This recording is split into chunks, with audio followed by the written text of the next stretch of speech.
following program is intended for mature audiences.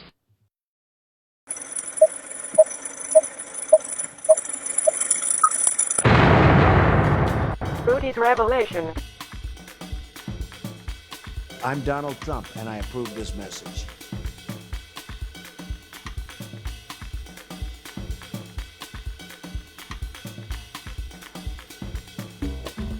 Hey everyone, welcome to today's episode. It is Monday, so it's time for the Sunday review of the mainstream media. Today we're going to hear from Commerce Secretary Howard Lutnick. And then before we even get started, I'm going to delve into Bernie Sanders, the resurgence of Bernie Sanders, and the controversy surrounding his two almost wins of the Democratic presidential primary, both in 2016 and 2020, and the resurgence of Bernie Sanders is a little bit puzzling because most of the people, I just want to go into saying that most of the people, including myself, had some support for Bernie Sanders back to Occupy, and then into this 2016 presidential election. But there are some problems, obviously, with their fiscal policy, with socialism, their fiscal policy. So I want to delve right now into Bernie Sanders just a bit, because on Sunday, on CBS Sunday Morning Propaganda, they had a long piece about Bernie Sanders with the CIA asset Rob Costa, trying to indicate or try to boost the chances of a Bernie Sanders bait and switch once again. So let me just explain briefly. They're going to push Bernie Sanders because just like in 2016, the real choice is between capitalism and socialism. It's the economic choices between a right and left future for the United States. Now, socialism fiscally doesn't work, but I'm not going to digress into that. But they're going to push Bernie Sanders again because they know that's what the ideological and political debate in the United States is.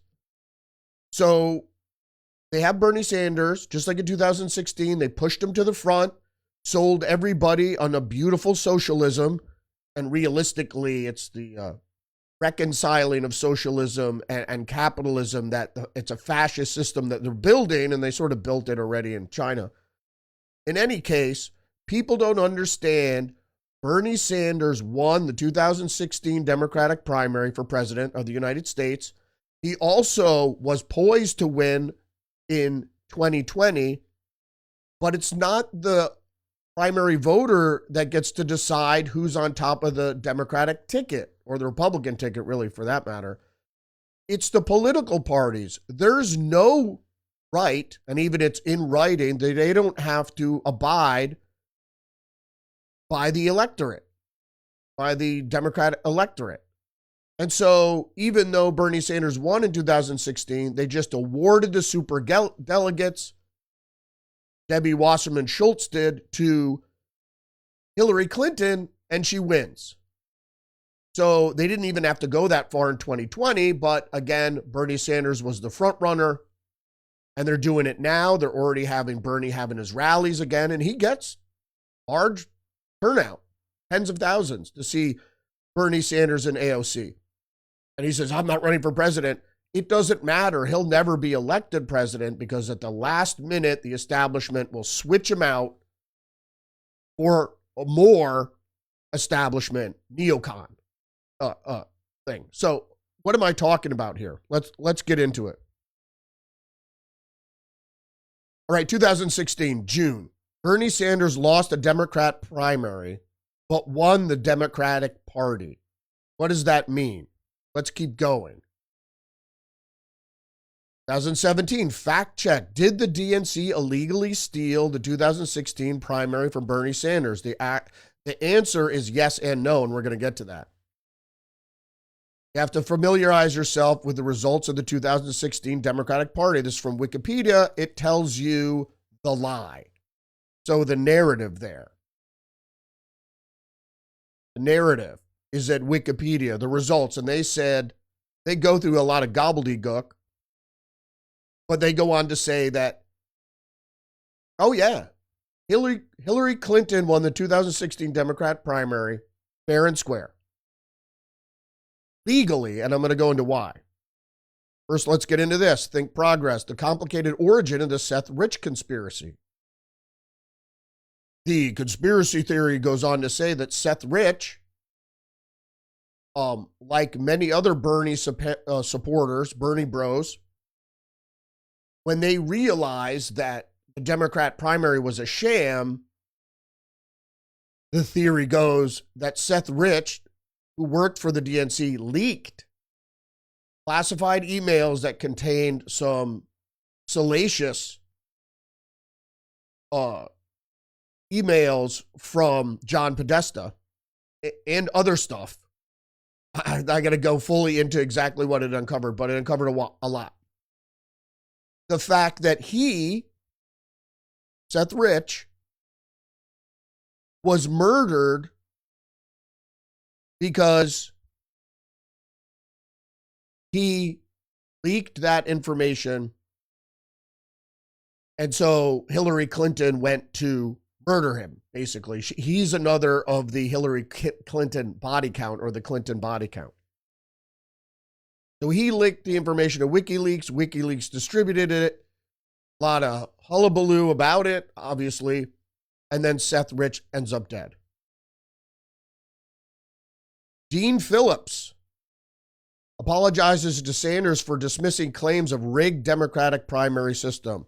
Now, this is for the 2020 election, where Sanders and Dean Phillips both talked about around the edges about the Democratic primary wasn't fair and they'll just put in whoever they want, even though Bernie Sanders was winning. Let's go back to 2016.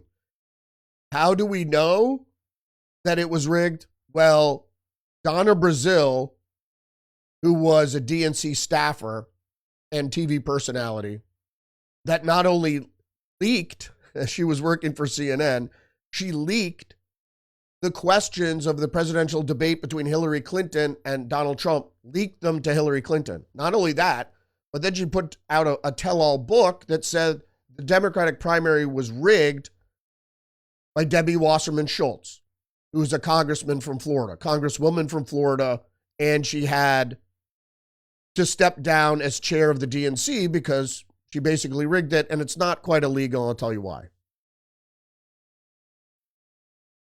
NPR, Democrats burned by charges of a rigged nomination, but some in GOP watch with envy. And that was from 2016 from NPR, because they think that Trump, that they were going to rig the nomination for Trump. There was no need to rig it for Trump.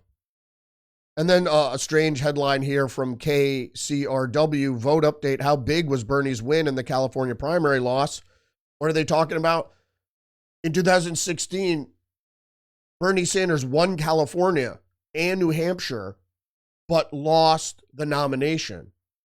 And if you go through history and you look at the data, that's impossible. Every candidate that won California usually has won the nomination.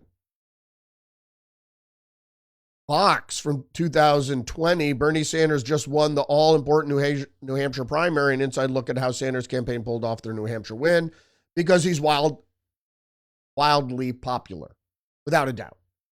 Like I said, I even toyed for voting for Bernie, but all you have to do is discover the financial mess we're in and how money is created and distributed, and all of a sudden you say, hold on a second here.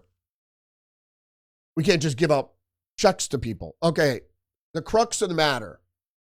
Court concedes DNC had the right to rig primaries against Sanders. This is from the Observer. The court affirmed that the DNC and Debbie Wasserman Schultz held palpable bias in favor of Hillary Clinton. Indeed, they did. They rigged the primary. The problem is that it's not illegal. Both political parties have no responsibility to give the nomination to who the primary voters select. That's a truth.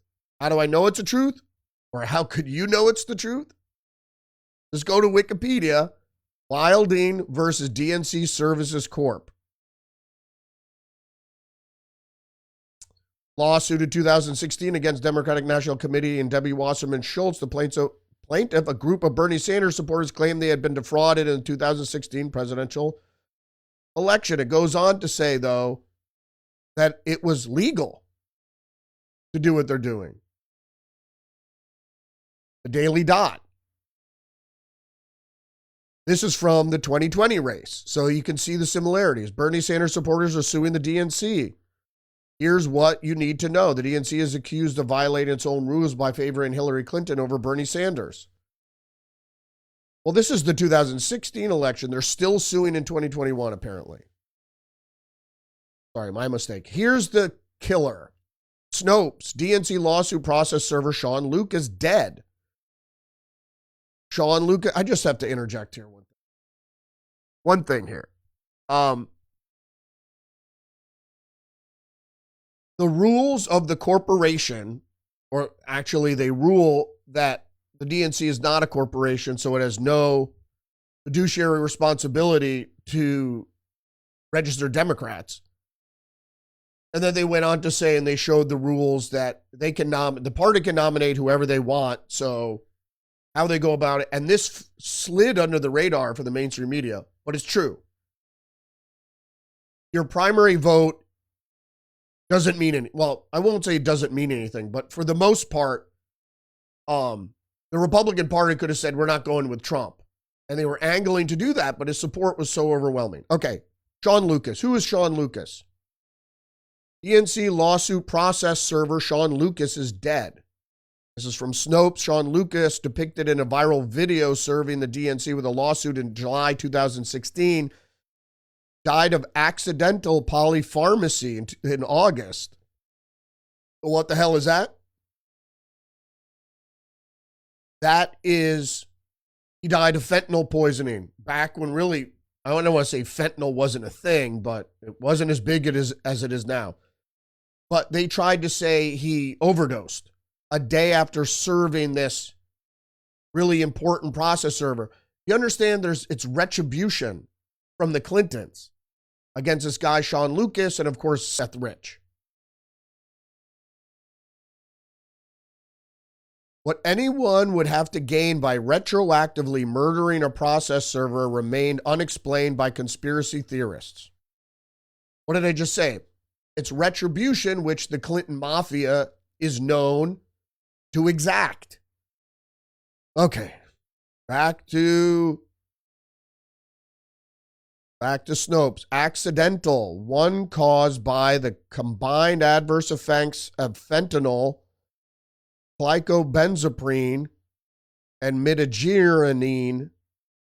So they're saying that Sean Lucas overdosed on fentanyl and then a muscle relaxant and then another drug that could easily have been given to him.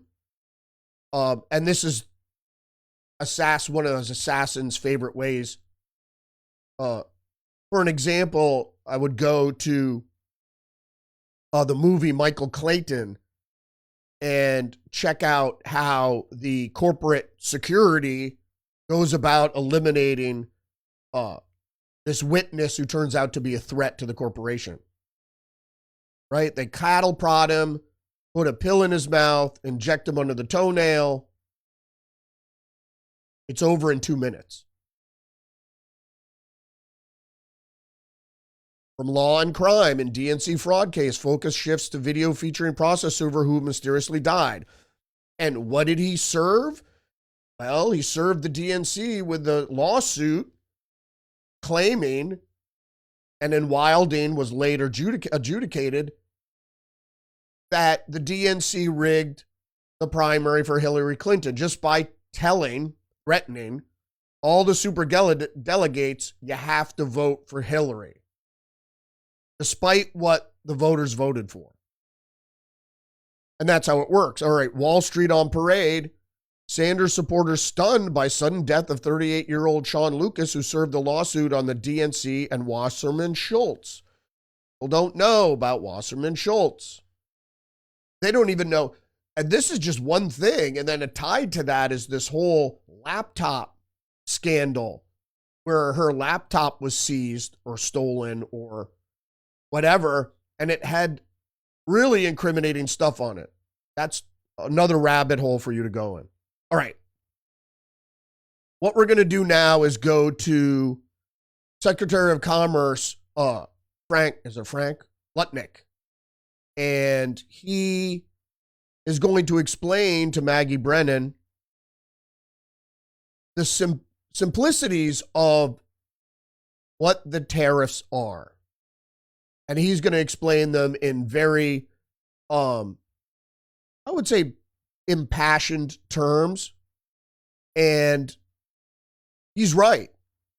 This is a point of no return that this had to be done for a variety of different reasons.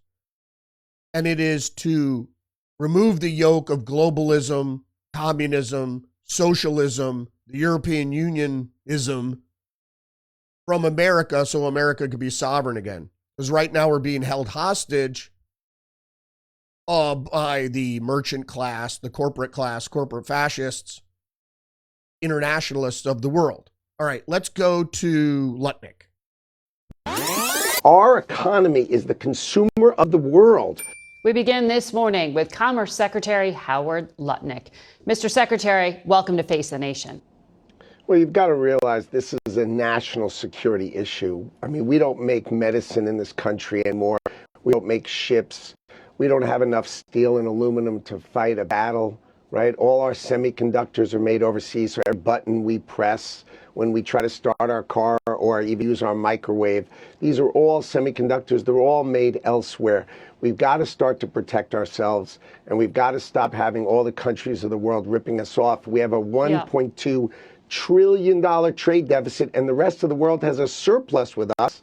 They're earning our money. They're taking our money. Right. And Donald Trump has seen this, and he's going to stop it. So it is going to be a big change. Of course it's going to be a big change, but the rest of the world has been ripping us off for all these many years. Donald Trump has seen it. He's spoken about it. I understand and he's just not going to make it anymore, and that's his model. I think the point is you need to reset the power of the United States of America and reset it against all our allies and our enemies alike. The idea that all the countries of the world can run trade surpluses with America and buy our things with us. Remember, $1.2 trillion. In 1980, we were a net investor, meaning we owned more of the rest of the world than they owned of us. Yeah, it's a different world. It's a different market. And now they own $18 trillion of us net.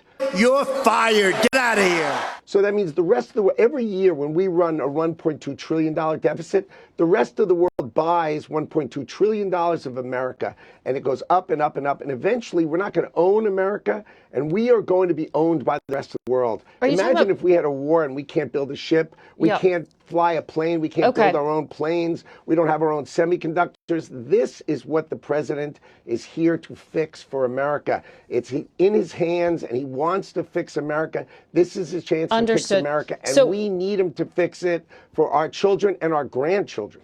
Absolutely. The United States of America is going to protect the people who invest in America. Trillions and trillions of dollars, you heard the president speak about it, are coming to invest in America. This is the economy of the world. We are the consumer of the world, and companies need to build it here, and we will protect them for building it here. Okay, we will help the American workers. Yes, American workers are more expensive, but they're better. We're going to protect all the factories that come to America, and that's what's coming here. So remember, this is a national security issue. I got it. Is the 10% tariff our budget deficit? That we need to protect the companies that invest here, and we are going to protect the companies that invest here. That is the policy of the United States of America. That's why trillions of dollars are coming here. The ripoff of the United States of America is over. All these Okay. companies are going to come and invest here. That's what they're doing. That's why they've committed trillions of dollars. They know this is the economy. Mr. Secretary, this is the place to go. Mr. Secretary, the Treasury Secretary said on another network, we're going to hold the course. It's not the kind of thing you can negotiate away in days or weeks. There's no postponing. They are definitely going to stay in place for days and weeks. That is sort of obvious. The president needs to reset global trade. Everybody has a trade surplus, and we have a trade deficit. We are paying away our future and our lives. The countries of the world are ripping us off, and it's got to end. The president has made it crystal clear. This is the policy we are going to protect. The factories that come build in America, we are going to protect them. They're going to be successful. That's why they're going to build in America, the greatest economy in the earth. All of these companies are going to come and build here. Now, the problem is, it's not just tariffs. Like, I'll give you an example. Like, Vietnam said they'd like to be 0-0. Remember, Vietnam sends us $120 billion worth of goods every year. Yes, and we cheap send them manufacturing. about $12 billion. Wait, we send them $12 billion. So it's not the tariffs. It has nothing to do with tariffs. If they went to 0-0, they would go to 200 billion with us. We need to stop the ripoff, and 0-0 is the way. Like, why are the Heard and McDonald Islands, which don't export to the United States and are quite literally inhabited by penguins, why do they fit 10% tariffs? No, the idea is why that there are they no on the countries list? left off. Because the idea happens is, if you leave anything off the list, the countries that try to basically arbitrage America go through those countries to us. Any country, like we had tariffs, the president put tariffs on China, right, in 2018. And then what China started doing is they started going through other countries to America. Right. They just built through other countries through America. And so the president knows that. He's tired of it. And he's going to fix that. So basically, he said, look, I can't let any part of the world be a place where China or other countries can ship through them. So he ended those loopholes, these ridiculous loopholes. And now what he's trying to say is, I'm going to fix the trade deficit of the United States of America. It's a national security issue. We need to make medicine. We need to make semiconductors. We need to make ships. We need to have steel and aluminum. Come on. We need the greatness of America to actually be built in America. It's tired of getting ripped by the rest of the world. Okay, but just... The tariffs are coming. He announced it, and he wasn't kidding. The tariffs are coming. Of course they are. Okay. You realize trillions of dollars of factories are going to be built in America. That's huge GDP. The key is who's going to build the factories, who's going to operate the factories, who's going to make them work. Great American workers. You know, we are going to replace on other the networks. armies of millions of people. Well, remember, the army of millions and millions of human beings screwing in little screws to make iPhones. That kind of thing is going to come to America. It's going to be automated, and great Americans, the trade craft of America, is going to fix them, is going to work on them. They're going to be mechanics. There's going to be HVAC specialists. There's going to be electricians. The trade craft of America, our high school educated Americans, the core to our workforce is going to have the greatest resurgence of jobs in the history of America to work on these high-tech factories, which are all coming to America. That's what's going to build our next generation of America. The problem is everyone in the world sells to us. Our economy is the consumer of the world. We are the only one with a trade deficit. The rest of the world has a trade surplus. Why does Europe have a trade surplus? Is there something about Europe that's special? Seriously, are they a different world than we are? Why are they selling $200 billion a year, Mr. Secretary, more to us? It's because it's not fair. The rules are made not fair, and President Trump is going to fix them, and he's doing it for America, and he's doing it for your children and mine and our grandchildren. This is the moment the United States of America takes hold of itself, and Donald Trump's been talking about this his whole life. This is Donald Trump's agenda, and we are all here to help him execute it. I'm Donald Trump, and I approve this message.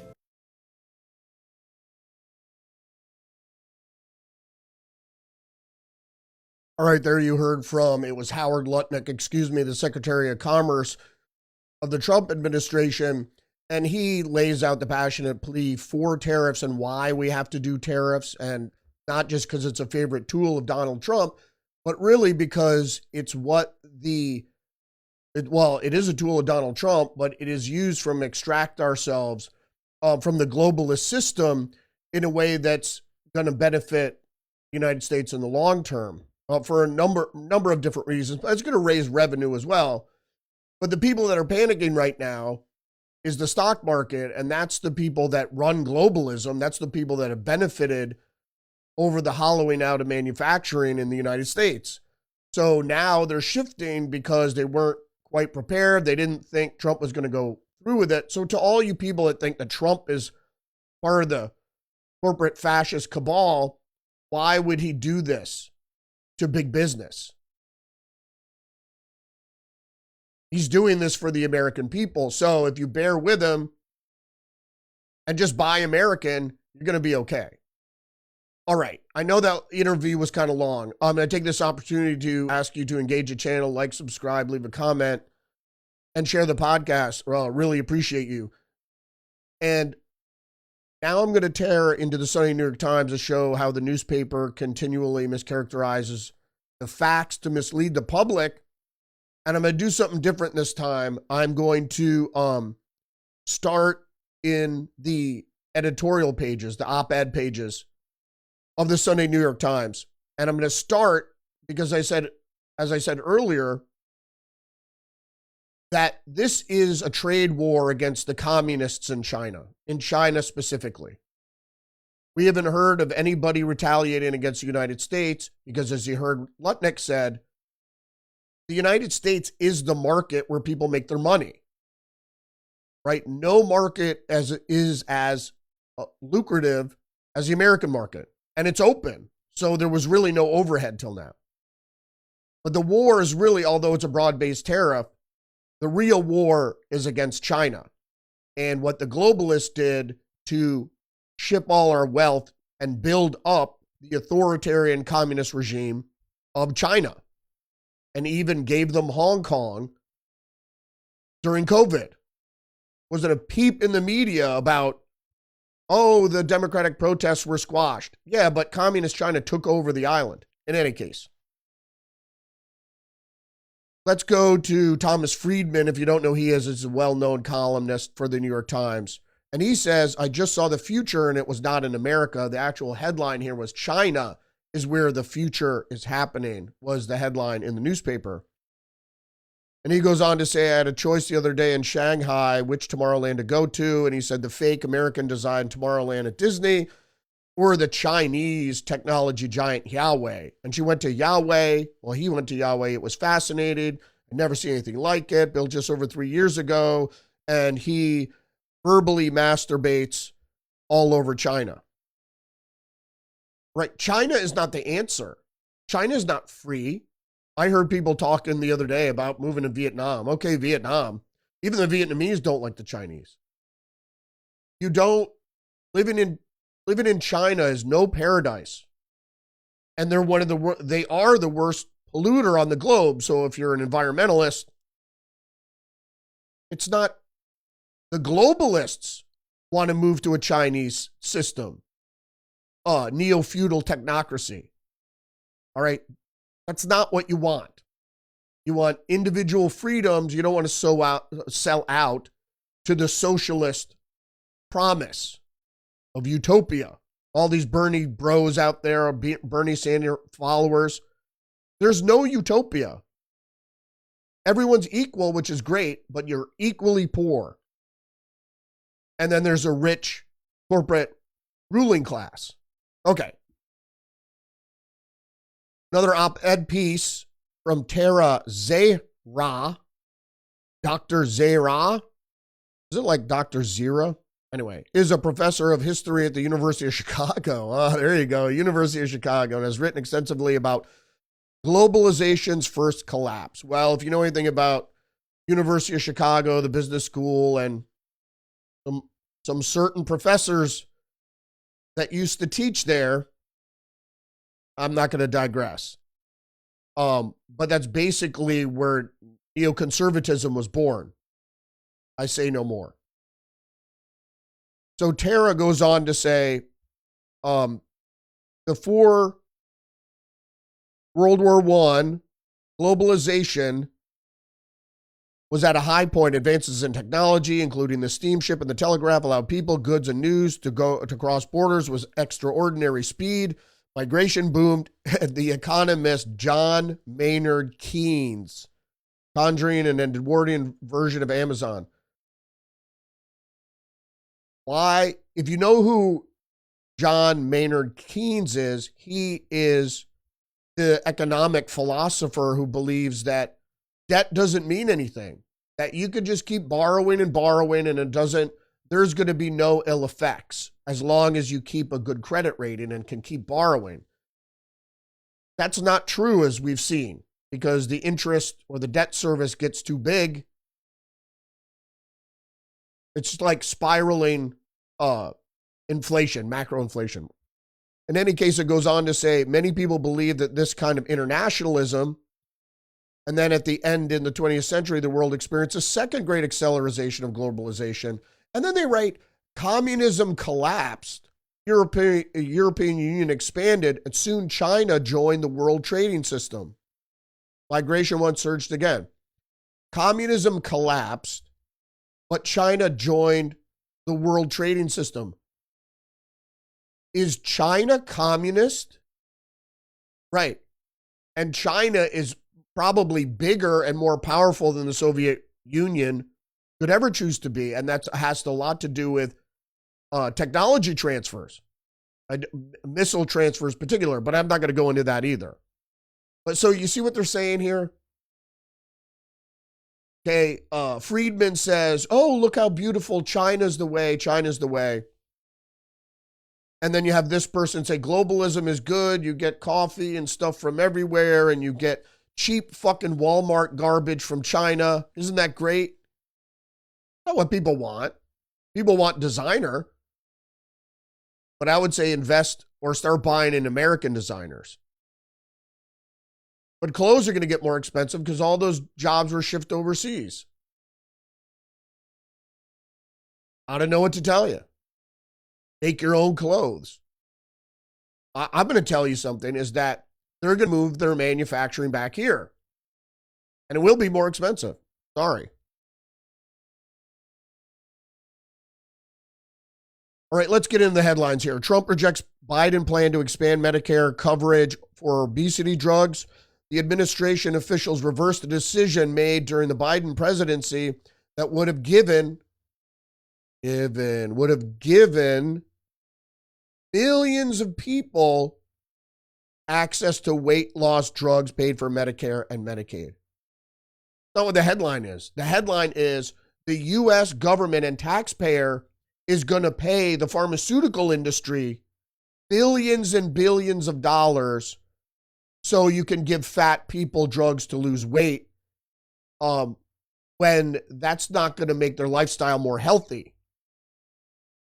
You know, Maha is all about healthy lifestyle, clean water, clean food, in moderate amounts, no sugar, and a little bit of exercise. A little bit. You don't even have to do that much. That doesn't what make the thing that makes you gain weight is more calories than you burn.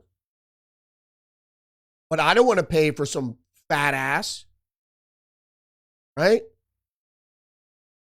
And I'll get to the point.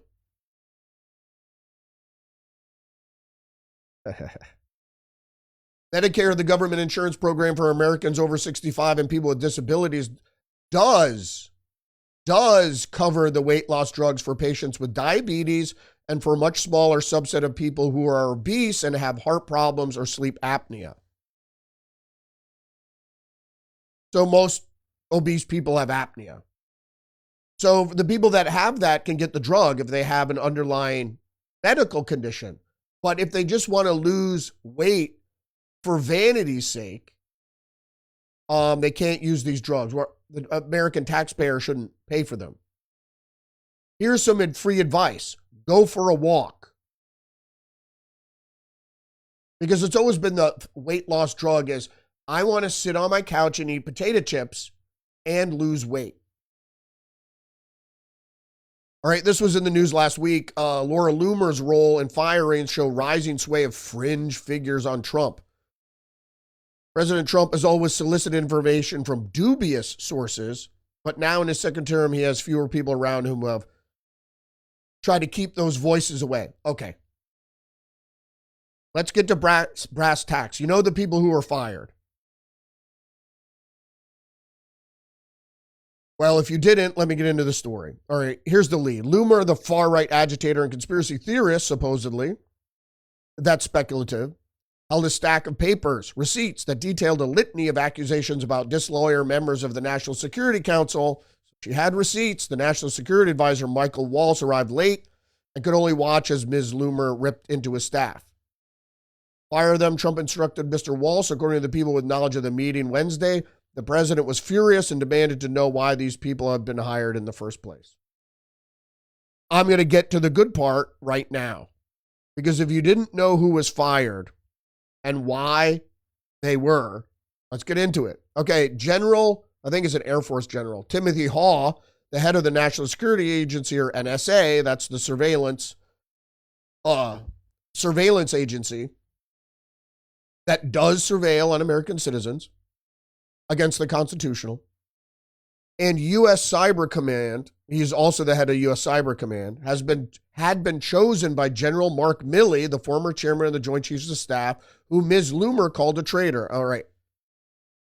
I'm going to stop right there for a second and just say, okay, she called him a traitor because Mark Milley said that he's in control of the nuclear football. And if Trump orders an attack on China, he wouldn't execute it, and he would call China and let them know what's happening. All right. That's not just disloyal traitor. It certainly is traitorous and seditious. So most people said for that comment, and that was done during a public committee testimony, he should have been removed right then and there.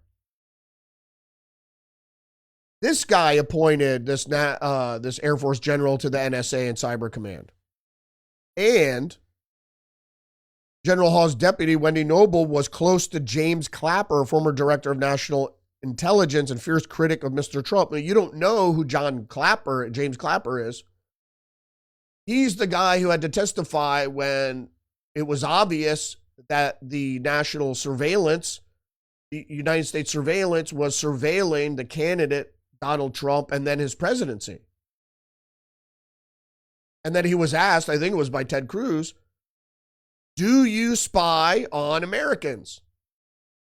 And he said, deceitfully, unwittingly, which means they don't know they're doing it. And that's just not true.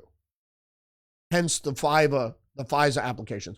All right, people have been enjoying this lately too. So I've been going through the past week of Trump's accomplishments.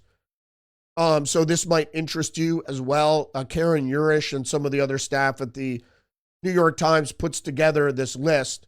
And I'm not going to delve into whether it's mischaracterized or not. I'm just going to tell you what it is. All right. So if you're looking for the article, it's all of the Trump administration's major move in the first 76 days. That's how many days we have been rolling along here with the Trump administration. Let's start April 5th, it's April 7th today, and this is a Sunday paper, so they go by the day previous because they got to go to press that night. So this is April 5th, and we're going to go back 7 days. All right, revoked the visas held by South Sudanese passport holders. Put on leave a Justice Department lawyer who questioned the decision to deport a Maryland man to El Salvador. Fired U.S. aid workers in the quake zone in Myanmar. Awarded multi-billion-dollar space launch contract to SpaceX, Blue Origin, and United Launch Alliances. So it's not just Elon Musk's companies. It's also Blue Origin, which is Bezos, and United Launch, which is another conglomerate. Called on Jerome Powell, the chair of the Federal Reserve, to cut interest rates, which they might have to now. He won't. They want to see a crash. I don't think it'll happen, though. April 4th instructed the IRS to begin another round of mass layoffs, extended the deadline by which TikTok must separate from its Chinese owner, ByteDance, or face a ban in the United States. Reversed force protections to increase logging. We need to do that because we got to stop buying logs from Canada.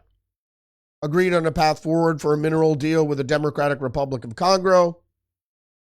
Fired head of National Security Agency and U.S. Cyber Command. This is the Timothy Haw, the Air Force general that Laura Loomer talked about. Reinstated some of the Department of Health and Human Services that have been cut in the Trump administration purge of the agency. Like Elon Musk said, and even RFK Jr. said, we might cut too deep, but that's always the instinct that you should go by. Really, even Kevin O'Leary said that. Cut deep and often when you have the chance, and then you could always hire people back. All right. Threatened to cut the funding at more universities, threatened to withhold federal funding from public schools unless the states verify the elimination of all diversity programs. And it's really DEI. And it's not the diversity so much as the equity. And it's not so much the inclusion as much as it is the equity. Brings everything down. Condemned the conviction of Marine Le Pen, the French far-right leader. And of course, this is a tragedy, and it should be condemned. The fact that the Democrat Party and liberals talk about democracy and all this shit, and then they go violate democracy at every turn. Because they don't want another Trump to pop up in Brazil, or in Romania, or in Germany, or in France, or in Poland, or in Hungary, or, anywhere. All right, next up, said Elon Musk would depart the government in a few months. Moved to shut down the Wilson Center, a prominent nonpartisan policy think tank in Washington.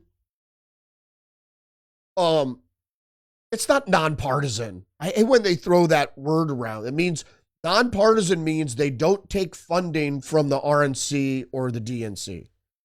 That doesn't mean that their policy ideas are objective. Supported proxy voting for new parents in Congress. That was Paulina Luna's thing.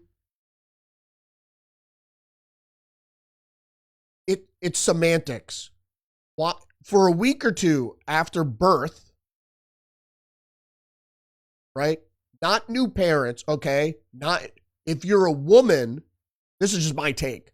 If you're a woman serving in Congress and you give birth, you should be excused or be able to vote by proxy because you're not dead. You should be able to vote by proxy for the week after pregnancy, or let's say 2 weeks, okay, to make it fair. But Anna Paulina Luna and some others were like 6 weeks, 8 weeks. It's like, come on. You're not going to have an extended vacation with your baby and be voting. You know what I mean? You want to take a leave of absence, fine, but that doesn't mean you can proxy vote. But I think there should be, there should be something allowed. April 3rd, canceled most grants at the National Endowment for the Humanities, left its organization, indeed. Restored gun rights to Mel Gibson and 9 other people with criminal convictions. Good for them, because they're misdemeanors. And if you have a misdemeanor, that doesn't mean you should have your gun rights taken away. Even if it's domestic violence. Because you don't know, you grab your wife's arm or something and leave a bruise. Unveiled, April 2nd, unveiled expansive global tariffs and significant escalation of President Trump's trade fight, sending shockwaves through the global economy. Indeed. Because he's dismantling the globalist system. The globalist system where there are going to be 10 regions. And the Asian regions, and they dreamed this up after World War II, it was focused only on Japan, but they were going to use all of Asia as a massive manufacturing hub. And so you basically use slave labor. You keep the labor costs down there and prevent any real uprising of organized labor or collective bargaining against the corporations. Don't let that happen. Or as in China do, you have unions, but the unions aren't really fighting for you. They're there to keep you in slavery. All right, froze funding from the Agriculture Department for education programs in Maine. That's because of Maine's governor saying we're going to let transgender men or transgender women compete in women's sports. All right, April 2nd, demanded additional cuts at the Centers for Disease and Control and Prevention after extensive staff reductions. They're all working in biomedical or biological warfare for the most part. They're creating pathogens that are unnatural, first of all, but more viral, more deadly. Why would you do that? Picked a lawyer who has defended several key Trump loyalists for the Justice Department #3 post. Okay. Of course, that's the way the New York Times says. Picked a lawyer who defended several key loyalists. Everybody's loyal to the president. Why would that? That's just ridiculous. Why would you be loyal to the president? Got a deal with the law firm Milbank after accusing the firm of illegal DEI discrimination in hiring. They had him dead to rights. And everybody knows that's reverse racism. I mean, it's discrimination. And so discrimination is very much protected in law. You can't not hire people for immutable characteristics or their religion or what have you. April 1st, undermined President Biden's pardons by questioning his mental acuity, Indeed, and the whole auto sign thing. Planned to target another law firm that brought lawsuits against President Trump and his allies. Paused dozens of federal grants to Princeton University, and for the fourth Ivy League school that has seen its federal funding reduced or threatened. Fired thousands of federal healthcare workers. Said the Department of Defense had spent $376 million in shoring up immigration enforcement activities, so that's a boom to border enforcement. Forced the head of the Wilson Center, a federally funded policy think tank, to resign, and we already went over that. The fact that the Wilson Center is not a bipartisan or objective think tank. It's globalist. I mean, Wilson. First of all, the Wilson Center and President Wilson's crowning achievement was giving in to the bankers, instituting the Federal Reserve and the income tax. So they instituted a private consortium of banks to oversee the country's currency, and then to pay for that currency, they instituted the federal income tax.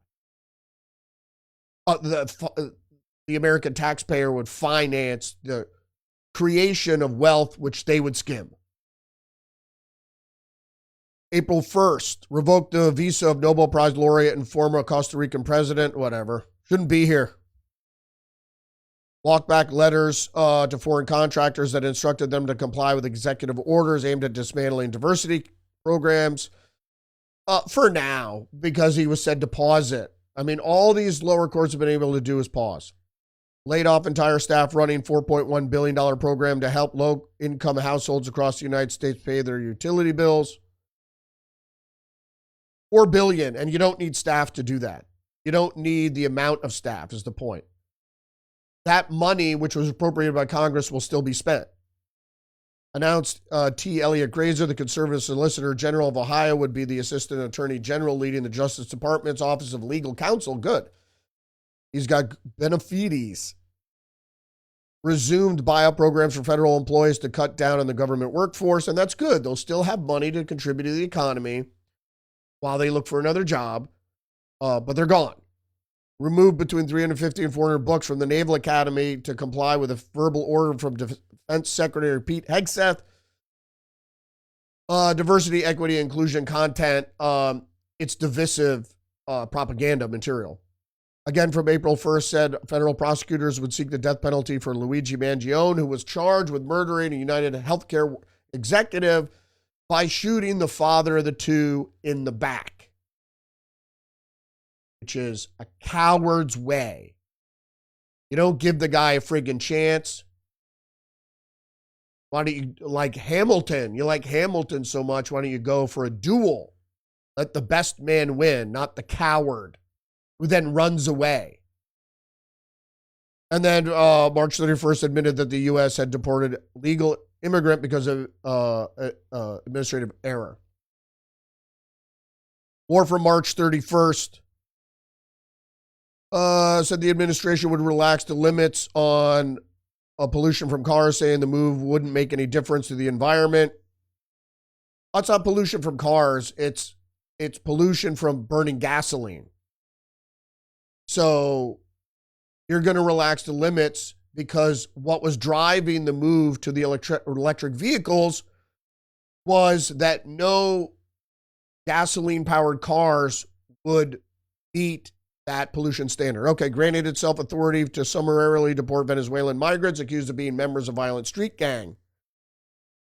Made a Doge employee the new acting agency of the U.S. Institute of Peace. Good for him, because they couldn't get rid of it. Said it was important for the public to see harsh treatment of deportees in El Salvador. Ordered the elimination of lower physical fitness standards for women in combat units. Right, if you're in combat, you got to meet the standard. You got to be able to carry somebody. That's really the standard over far long periods. Nominated Anthony Esposito, former U.S. Representative of New York, as the next Inspector General for the Labor Department. Directed Federal Trade Commission to combat price gouging of concert tickets. That was the thing with Kid Rock. But maybe Taylor Swift will be happy because she was lobbying for that.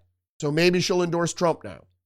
Dropped a Biden voted era rights lawsuit in Georgia, which was the federal government was using Georgia for actually clearing their voting rolls.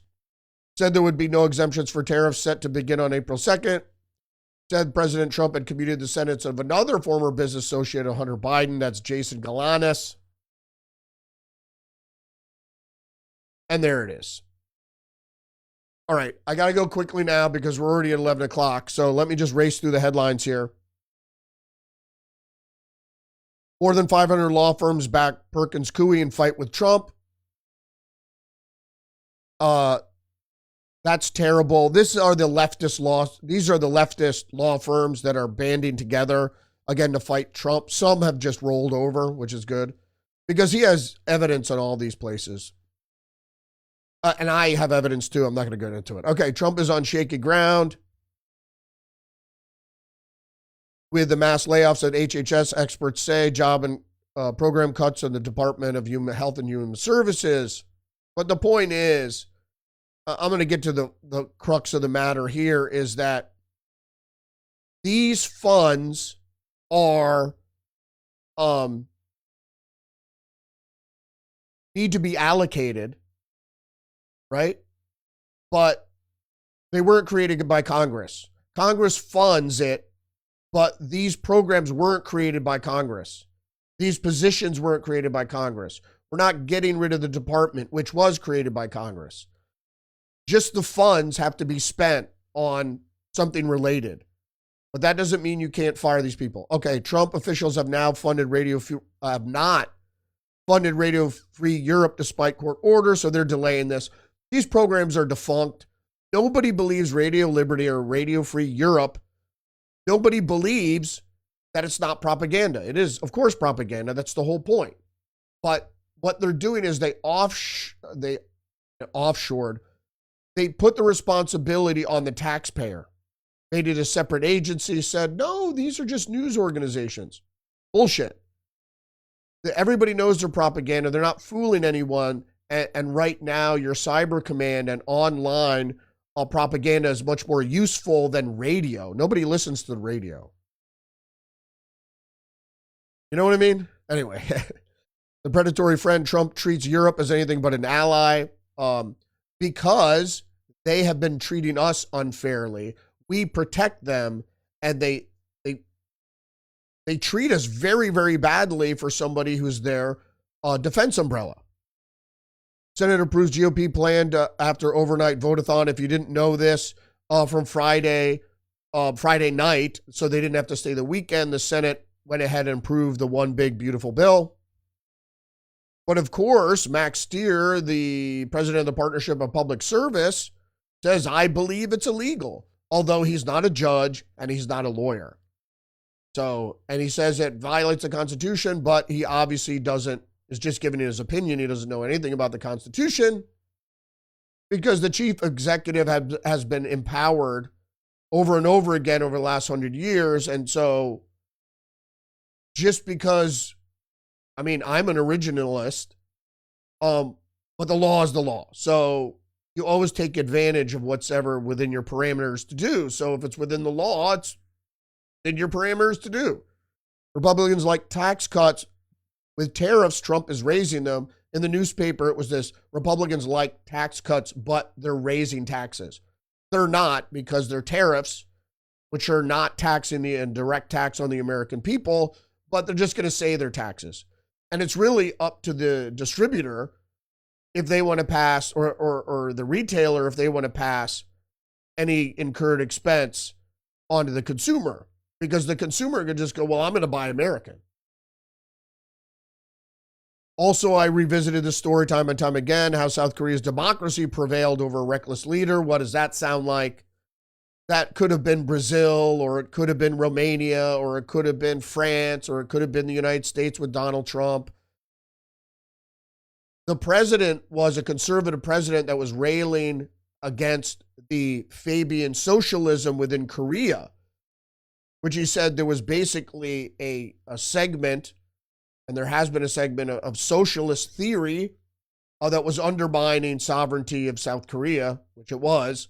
So nothing he said was wrong, but when he went to declare martial law, was seen as heavy-handed, and what happens? It's another judicial coup where the South Korean Supreme Court says, yes, he can be impeached, yes, he can't run again, and even though he commands 60% of support from the South Korean electorate, he can't be president. And then it goes into the story. I won't go into it here because I'm trying to rush. Okay, so if you remembered, the El Paso gunman faces sentencing. The hate that inspired him rises again. What hate? The lawyer, this is right. The hate that inspired him rises again. But listen to the story if you didn't know what it was. The lawyer of a white supremacist who slaughtered 28 people in 2019 said his client was inspired by President Trump's words. And the same president is the same language President Trump is using today. But wait. Patrick Crusius, 21-year-old with documented history of mental illness. Just stop right there. Okay? Mentally ill can easily be made to do something by prodding through online characters, friends, and acquaintances. Okay? So whatever he was hearing online or in chat groups or whatever might have originally came from Donald Trump, but were filtered down through, trolls and sock puppets on the internet. Meanwhile, the guy's mentally ill, so he's taking probably antidepressants that give him suicidal or homicidal ideation. And then, as we saw with the Nashville shooter, you set up that trigger. There they go. The Nashville shooter, after she was in a secretive 8-week psychological program, her mental illness got worse. Of course it did, because that's what they're trying to do. And who knows what happened with this guy. We know the guy in Buffalo, the other racist shooter, was communicating with a former FBI agent on the internet. So I wish I could piece these all together, but you're getting bits and pieces from each incident. Second shooters, smoke devices, military assassins, encrypted devices, communications, training with DHS, talking with ex-FBI people and other sock puppets, taking medications that's going to drive you to kill, and then off to the races. All right, I'm going to speed up and just finish up here. The New York Times, a swastika and Tesla in debate over the limits of a hate crime law. So they don't want to charge people defacing Teslas with swastikas because they say it's not a hate crime. Like, people that do it hate Elon Musk. It's a hate crime. They're doing it because the person that is symbolized by whatever it is they're defacing, they don't like. So the problem is the way hate crimes are written, it's blacks and Jews. Maybe if you're Chinese or Asian, definitely not if you're Hispanic. You know, it's not. If you do something to someone because you hate them because of, even, the thing is, it's against the law. Even if you're justified in your hate, you can't do it. But if you're doing something to somebody because you hate them, and I would say it's unreasonable to hate Elon Musk because he's just working for a duly elected administration, and he's also a rich and very intelligent entrepreneur. A couple more here. I think this is the last one. This is from the business section, Invasion of the Home Humanoid Robots. And this is kind of a limited hangout. They kind of explain it away. Oh, it's so far away. It's not. These things are already in mass production. A Chinese firm has open sourced their learning models for humanoid robots, which is just going to speed up the process. So people just have to do the hardware and make it cheap enough. Artificial intelligence is already driving cars, writing essays, and even writing computer code. So learning to code isn't your way out anymore. Now humanoids, machines built to look like humans and powered by AI, are poised to move into our homes so they can help do our daily chores. That's the weak link in the armor here. I don't want somebody to do my fucking chores. Maybe if they work but in any case, it's displacing human jobs, whatever it is. And then he goes on to say that, it's the push towards humanoid labor has been building for years, of course, because they want to displace humans, and that's what AI is about. And that's they say here it's fueled by AI. But then it says internet videos have circulated for years showing the remarkable dexterity of these machines, but very often they're remotely guided by humans. Yeah, those videos are like 10 years old. When they were remote controlling the dog from Boston Dynamics, right? That's 10, 15, 20 years old. Now these things are walking around on their own using AI. It's autonomous. Nobody's working on remote controlled robots anymore. That's a decade or two old. All right. I think that's it. So I went over a little bit. That's about an hour and 10 minutes or an hour and 5 minutes. Excuse me for that, but a lot of important news got to get through because it is the modernity, the technocracy that's taken over. And it was the globalist system and their agenda, the New World Order, which was putting it all into place. So now there's a wrench in the works. They're trying to get U.S. sovereignty back where it belongs. And I'm happy to cheer that on because a life without a free America is no life to live. Individual liberties is what we want to attain and protect, regardless of what the political system is or what the economic conditions are. All right. Thanks for joining me today. Don't forget to engage the channel, like, subscribe, leave a comment, and share the podcast. Remember, you're under attack psychologically and biologically. Stay hip to that trick. And I will see you. I'll see you tomorrow. Little technical snafu there. All right. See ya. Respect.